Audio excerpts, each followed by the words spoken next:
नमस्कार, स्वागत है आप सभी का उत्तराखंड के इस खास बुलेटिन में। आपके साथ मैं हूं मोनिका सिंह। आज 14 मार्च से संक्रांति के साथ चैत्र मास की शुरुआत हो गई है। गढ़वाल कुमाऊं में चैत्र माह की संक्रांति को मनाए जाने वाले बाल लोक पर्व फूलदेई को लेकर बच्चों में उत्साह बना हुआ है। सुबह से ही बच्चों की टोलियां घर घर जाकर देहरियों पर फूल डाल रही हैं। उत्तराखंड का लोक पर्व फूलदेई मुख्यमंत्री आवास में मुख्यमंत्री धामी ने भी सब परिवार धूमधाम से मनाया। मुख्यमंत्री धामी की उपस्थिति में सीएम आवास में रंग बिरंगे परिधानों में सजे बच्चों ने देहरी पर फूल और चावल बिखेरकर पारंपरिक गीत फूल देई क्षमा देई जतुक देला उतुक सई फूल देई क्षमा देई गाते हुए त्योहार की शुरुआत की। इस अवसर पर मुख्यमंत्री ने सभी बच्चों को आशीर्वाद देते हुए उनके उज्जवल भविष्य की कामना की। मुख्यमंत्री धामी ने प्रदेशवासियों को फूलदेई के त्योहार की हार्दिक बधाई और शुभकामनाएं देते हुए कहा कि देश और प्रदेश की सुख समृद्धि हमेशा बनी रहे।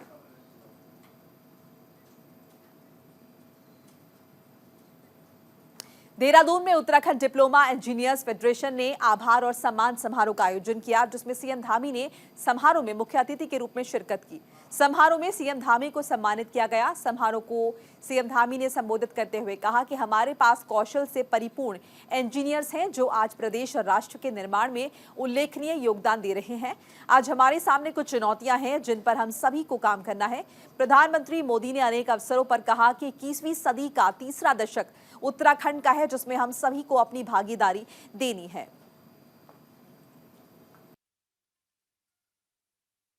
भाइयों बहनों, हम सभी बहुत ही खुशनसीब हैं कि हमारे पास बड़ी संख्या में उत्तराखंड के अंदर बहुत ही कुशल और कौशल से परिपूर्ण हमारे इंजीनियर हैं, जो आज प्रदेश की और राष्ट्र की जो समृद्धि है उसके निर्माण में अपना बहुत उल्लेखनीय जो योगदान है वो दे रहे हैं।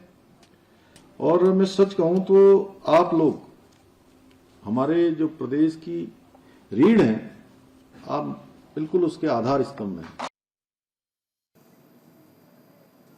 और उत्तराखंड में बीजेपी ने जारी की है दूसरी सूची। लोकसभा चुनाव के लिए लिस्ट जारी की है। बीजेपी ने 2 सीटों पर बीजेपी ने उतारे हैं उम्मीदवार। गढ़वाल सीट से अनिल बलूनी को प्रत्याशी बनाया है। हरिद्वार से त्रिवेंद्र सिंह रावत को टिकट दिया गया है। उत्तराखंड की 2 सीटों पर बीजेपी ने उम्मीदवार घोषित कर दिए हैं। उत्तराखंड की गढ़वाल सीट से अनिल बलूनी को उतारा गया है। वहीं हरिद्वार सीट की अगर बात करें तो हरिद्वार सीट से त्रिवेंद्र सिंह रावत को चुनावी मैदान में उतारा गया है। उत्तराखंड की 5 लोकसभा सीटें हैं। इनमें अल्मोड़ा, गढ़वाल, टिहरी गढ़वाल, नैनीताल, उधमपुर नगर और हरिद्वार लोकसभा सीट शामिल है। बीजेपी ने राज्य की 2 सीटों पर प्रत्याशियों की घोषणा कर दी है और इसके पहले टिहरी, नैनीताल और अल्मोड़ा में अपने प्रत्याशी उतार दिए। तो दूसरी सूची जो है वो बीजेपी ने जारी कर दी है लोकसभा चुनावों के मद्देनजर।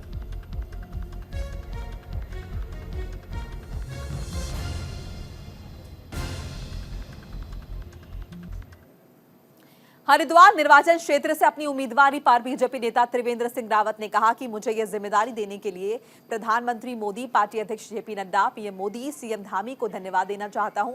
उन्होंने कहा कि मैं हरिद्वार और राज्य के विकास के लिए काम करूंगा। पार्टी ने मेरे ऊपर भरोसा जताया है।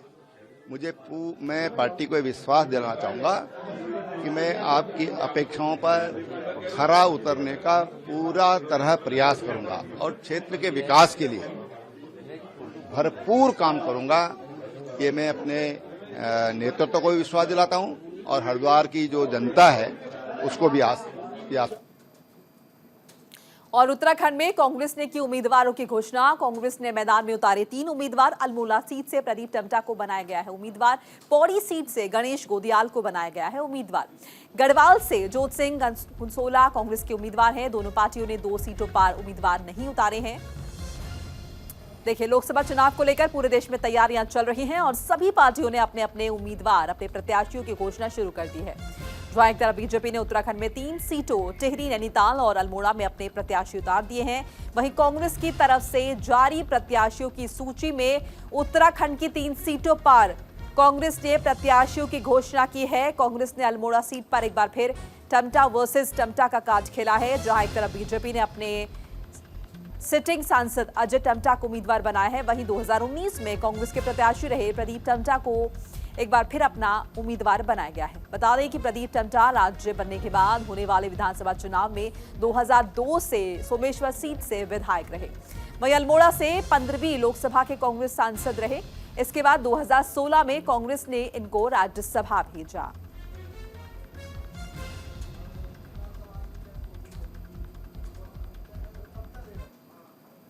एक बदलाव का समय है। आप देख ही रहे हैं, सारे कार्यकर्ताओं में एक पूरे बदलाव की ये लहर सिर्फ यहीं हमारी देवभूमि में अल्मोड़ा में नहीं है, पूरे देश में है।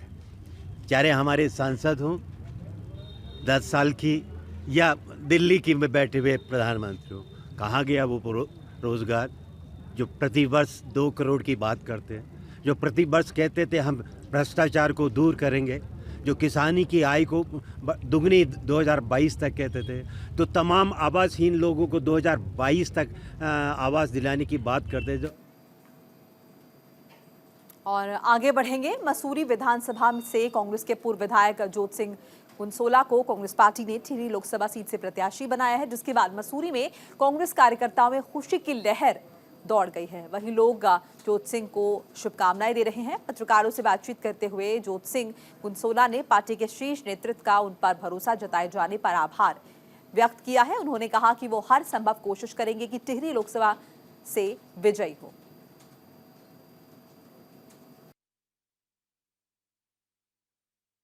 कांग्रेस पार्टी के शीर्ष नेतृत्व का, प्रदेश नेतृत्व का धन्यवाद करता हूं कि उन्होंने मुझ जैसे एक आम कार्यकर्ता पर जो है भरोसा जताया और उस भरोसे को टिहरी की जनता विजय में परिवर्तित करेगी, ऐसा मेरा विश्वास है। अब लोकसभा में तो राष्ट्रीय स्तर के ही मुद्दे जो हैं अधिक प्रभावी होते हैं और स्थानीय जो राज्य स्तर के मुद्दे हैं उनको भी उठाया जाएगा। कांग्रेस का जो अपना घोषणा पत्र है और यूसीसी को मिल चुकी है राष्ट्रपति मुर्मू की मंजूरी। लागू करने वाला पहला राज्य बन गया है उत्तराखंड। नियम बनाने के लिए 5 सदस्यीय कमेटी का गठन हुआ है। सीएम धामी ने प्रदेशवासियों को इस बाबत बधाई दी है। सामाजिक समानता की सार्थकता को यूसीसी सिद्ध करेगा। देखिए, उत्तराखंड के समान नागरिक संहिता बिल को राष्ट्रपति द्रौपदी मुर्मू की मंजूरी मिल गई है।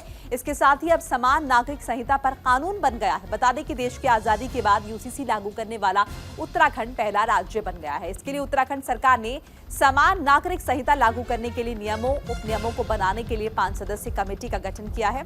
हालांकि नियमावली बनने के बाद उत्तराखंड सरकार द्वारा इसे पूरे राज्य में लागू कर दिया जाएगा। इसको लेकर सीएम धामी ने प्रदेशवासियों को बधाई भी दी है और कहा है कि प्रदेश में सामाजिक समानता की सार्थकता को यूसीसी सिद्ध करेगा। तो मुख्यमंत्री धामी ने प्रदेशवासियों को इस बाबत बधाई दी है और यूसीसी को आपको बताएं कि राष्ट्रपति द्रौपदी मुर्मू की तरफ से मंजूरी मिल चुकी है और अब यूसीसी लागू करने वाला उत्तराखंड पहला राज्य बन गया है। हमारे प्रधानमंत्री आदरणीय मोदी जी के नेतृत्व में उत्तराखंड विधानसभा के 2022 के चुनाव में उत्तराखंड की देवतुल्य जनता से हमने ये वायदा किया था कि नई सरकार के गठन होते ही हम उत्तराखंड में यूसीसी लागू करेंगे। उसके लिए हम विधेयक लाएंगे और उसकी जो सारी औपचारिकता है पूर्ण करके उत्तराखंड में लागू करने की दिशा में आगे बढ़ेंगे। विधानसभा ने उसको पारित कर दिया था और माननीय राष्ट्रपति जी के पास हमने उसके अनुमोदन के लिए भेजा था। हमको उनका अनुमोदन प्राप्त हो गया है। मैं सबसे पहले तो आदरणीय राष्ट्रपति जी का, द्रौपदी मुर्मू जी का धन्यवाद करता हूं, उनका आभार व्यक्त करता हूं कि उन्होंने हमारे विधेयक को अपनी मंजूरी दे दी है और इस विधेयक के राज्य में लागू होते ही तमाम प्रकार से जो महिलाओं का उत्पीड़न है, बुजुर्गों का सुरक्षा है, बच्चों की सुरक्षा है, जो कुरीतियां हैं, उन सब से निजात मिलेगा। और धामी कैबिनेट की बैठक है आज। सीएम पुष्कर धामी की अध्यक्षता में यह बैठक होगी। सचिवालय में शाम 5 बजे से यह बैठक शुरू होगी। 1 दर्जन से ज्यादा रखे जा सकते हैं इस दौरान प्रस्ताव। बैठक में हो सकते हैं लोक लुभावन फैसले कर्मचारियों के महंगाई भत्ते समेत कई प्रस्तावों पर इस दौरान चर्चा होगी। तकरीबन 5 बजे का वक्त रखा गया है। शाम 5 बजे से सचिवालय में ये बैठक शुरू होगी। मुख्यमंत्री पुष्कर सिंह धामी की अध्यक्षता में ये बैठक होगी, जिसमें कई प्रस्तावों पर चर्चा होने की उम्मीद है। कई लोक लुभावन फैसले इस दौरान लिए जा सकते हैं। आज गोपेश्वर के इस लाभार्थी सम्मान समारोह में मंच पर आसीन आप सबके बीच में, जिन्होंने अपना बाल्यकाल से लेकर अब तक अनेक कार्यों को आगे बढ़ाया है, इसी जनपद चमोली के बेटे भाई और यूसीसी कानून लागू होने पर सीएम धामी ने ट्वीट किया है। उन्होंने पोस्ट किया है, इतिहास रचने वाला पहला राज्य बना उत्तराखंड। जनता से किए गए अपने वादे को पूरा किया। ये तीसरा दशक उत्तराखंड का दशक है। प्रदेशवासियों के लिए हर्ष और गौरव का क्षण है। उत्तराखंड में समान नागरिक संहिता लागू होने पर मुख्यमंत्री पुष्कर सिंह धामी ने सोशल नेटवर्किंग साइट एक्स पर ट्वीट किया और कहा कि आज इतिहास रचने वाला उत्तराखंड पहला राज्य बन गया है। सरकार ने जनता से किए गए अपने वादे को पूरा किया है। हम सभी प्रदेशवासियों के लिए अत्यंत हर्ष और गौरव का क्षण है। साथ ही यह भी कहा कि ये 21वीं सदी का तीसरा दशक उत्तराखंड का दशक है। और पुष्कर सिंह धामी का वो पोस्ट हम आपको टीवी स्क्रीन पर दिखा रहे हैं, जिसमें उन्होंने कहा कि जनता से किए गए अपने वादे को हमने पूरा किया। यह तीसरा दशक उत्तराखंड का दशक है। उत्तराखंड ने इतिहास रचा है। इतिहास रचने वाला पहला राज्य बन गया है उत्तराखंड। ऐसे में ये प्रदेशवासियों के लिए हर्ष का, गौरव का क्षण है।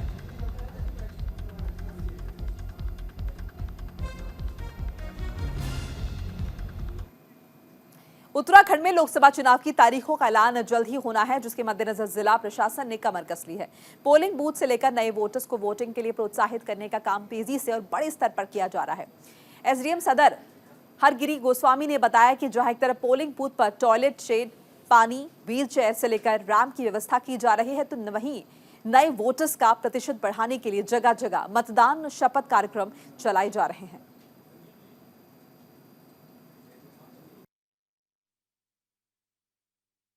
जैसा कि माननीय निर्वाचन आयोग के जो निर्देश होते हैं, उसी क्रम में डीईओ जिलाधिकारी महोदय के जो हमारे निर्देश हैं, उसी क्रम में हमारी जो बेसिक जो हमने सुविधाएं देनी है वोटर्स को, जैसे बूथ पे टॉयलेट्स होना चाहिए, रैंप होना चाहिए, शेड होना चाहिए, वेटिंग रूम होना चाहिए, उनको लाइनअप करना होगा। और जो अगर हमारे पीडब्ल्यू जो विकलांग हैं उनके लिए व्हील चेयर आदि की जो व्यवस्था है, तो वो सारी व्यवस्थाएं हमारी दुरुस्त हैं। और हमारी वोटर लिस्ट फाइनल है और अपडेशन लगातार जारी है। और जितनी भी व्यवस्थाएं हैं एक बूथ पे चाहिए, वो सारी व्यवस्था हमारी पूर्ण है। और हमने पहले भी अपील कर रहे हैं, और हमारी जो पूरी टीम लगी है, हमारे बीएलओ, हमारे बीएजी जो हमने बना रखे हैं, और हमारी जो स्वीप की टीम्स लगी हैं, हम सभी लोग लगातार ये प्रयास कर रहे हैं कि 100% मतदान हो। और कुमाऊं के सबसे बड़े हल्द्वानी शहर को जल्द पानी की किल्लत से निजात मिल सकती है। केंद्र सरकार ने विशेष योजना के तहत हल्द्वानी में जल स्रोतों से पानी की सप्लाई को बढ़ाने के लिए 154 करोड़ रुपए मंजूर कर लिए हैं, जिसमें से 10 करोड़ रुपए पहली किश्त के रूप में जारी भी कर दिए गए हैं। हल्द्वानी शहर की पूरी पानी की सप्लाई गौला नदी पर आधारित है। हल्द्वानी के शीश महल में स्थित फिल्टर प्लांट के काफी जर्जर होने की वजह से पानी सप्लाई में काफी दिक्कतों का सामना करना पड़ रहा है। फिल्टर प्लांट के अंदर पाइपलाइन जर्जर हो गई है, तो कुछ जगह बड़े लीकेज भी है। केंद्र सरकार की मदद से पानी की समस्या से लोगों को राहत मिलेगी।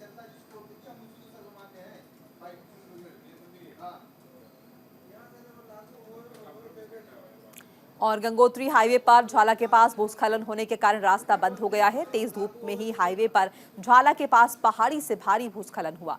स्थानीय लोगों ने भूस्खलन होने का वीडियो अपने मोबाइल कैमरे में कैद किया है। सूचना मिलते ही बीआरओ की टीम मौके पर पहुंची। बताया जा रहा है कि यहां बीते दिनों बारिश और बर्फबारी हुई है, जिसके बाद तेज धूप में यहां भूस्खलन हुआ।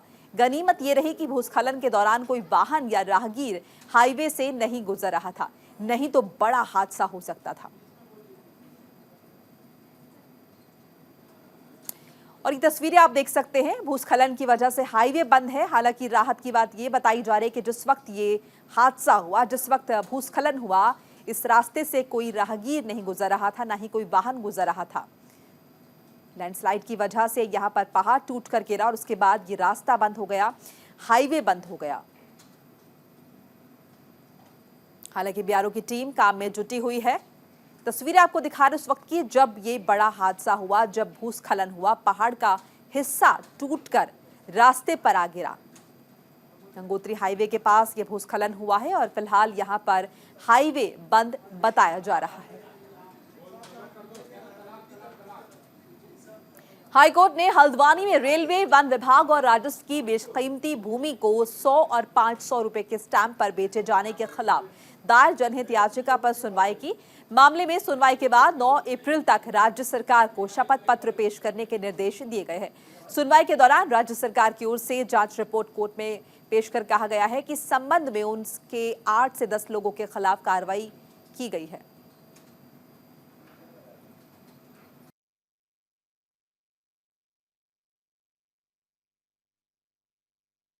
हमारे पास एक फॉरेस्ट की लैंड है और रेलवे ज़मीन है। इनमें पहले तो कुछ लोगों ने पीआईएल फाइल की थी, वो थी अतिक्रमण को लेके।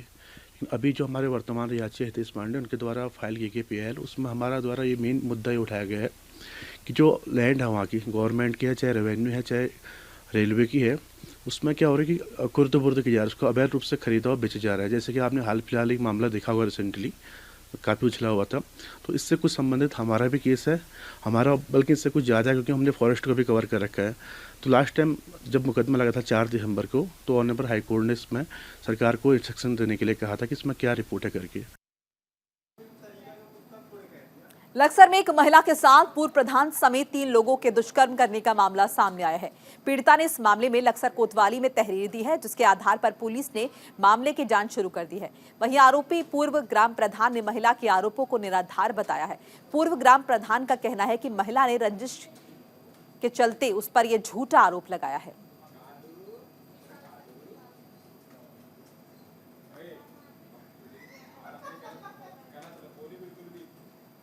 और उत्तराखंड के चमोली में लोक पर्व फूलदेई मनाया गया, जहां फूलदेई पर्व को लेकर बच्चों ने घर घर जाकर फूल बांटे।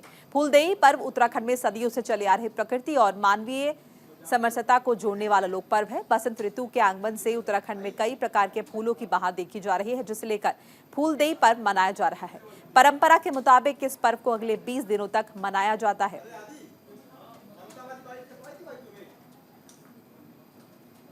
और देहरादून की क्लेमेंट टाउन थाना पुलिस ने आपसी विवाद में लोडर चालक पर तलवार से हमला करने और स्थानीय लोगों के इकट्ठा होने पर फायरिंग करने के मामले में फरार 2 आरोपियों को गिरफ्तार किया है। वही घटनाक्रम में शामिल 2 आरोपी फरार हैं। विवाद के बाद पुलिस ने मौके से तलवार, तमंचा, कारतूस बरामद किया है। पुलिस ने बताया कि विकास कुमार निवासी मोहब्बेवाला की तहरीर पर मुकदमा दर्ज किया गया था। खबर बड़कोट से है, जहां मां यमुना की पवित्र और निर्मल धारा को स्वच्छ बनाने के लिए नारायणपुरी से जानकी चट्टी में स्वच्छता अभियान चलाया गया। अभियान में युवा शक्ति और मातृ शक्ति के साथ नवयुवक मंगल दल नारायणपुरी के सभी युवाओं ने सफाई अभियान चलाया। इस अवसर पर मां यमुना को स्वच्छ बनाने की ग्रामवासियों ने प्रतिज्ञा ली।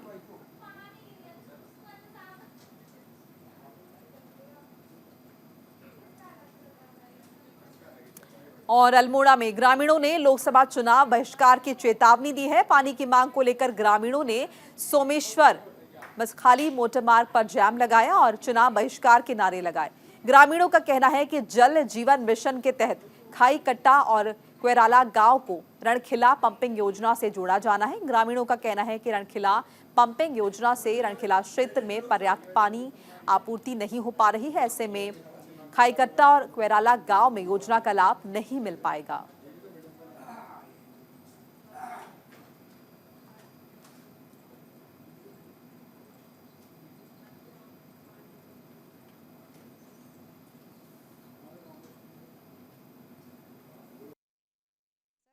पानी की बहुत ज़्यादा दिक्कत है। सारी महिलाएं यहाँ पर इकट्ठा हुई हैं। अभी 10 मिनट हमने जाम लगाया। यहाँ पानी की बहुत ज़्यादा दिक्कत है। सुबह उठ के हमने बच्चों को छोड़ के इधर उधर जाते हैं, नौले से पानी लाना पड़ता है।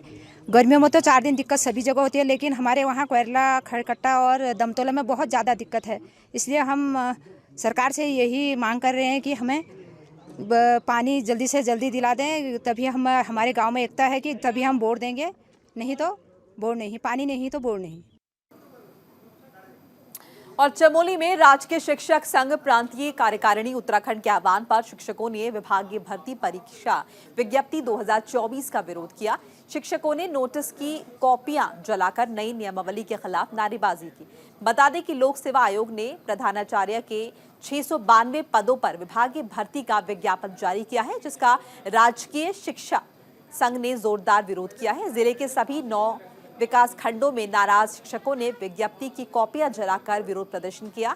प्रदर्शनकारी शिक्षकों का कहना है कि ये नियमावली एक तरफा है, अन्यायपूर्ण है और शिक्षकों के मौलिक अधिकारों का हनन करती है। साथ ही नियमावली को संविधान के अनुच्छेद 14 के खिलाफ बताया है।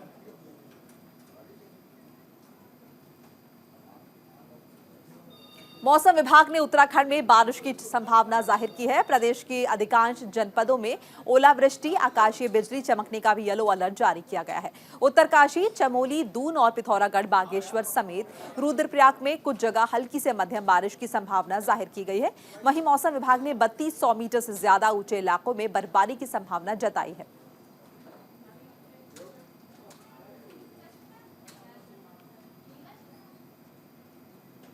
और इसी के साथ ही इस बुलेटिन में फिलहाल इतना ही। लगातार खबरों के लिए आप देखते रहिए न्यूज़ इंडिया। नमस्कार।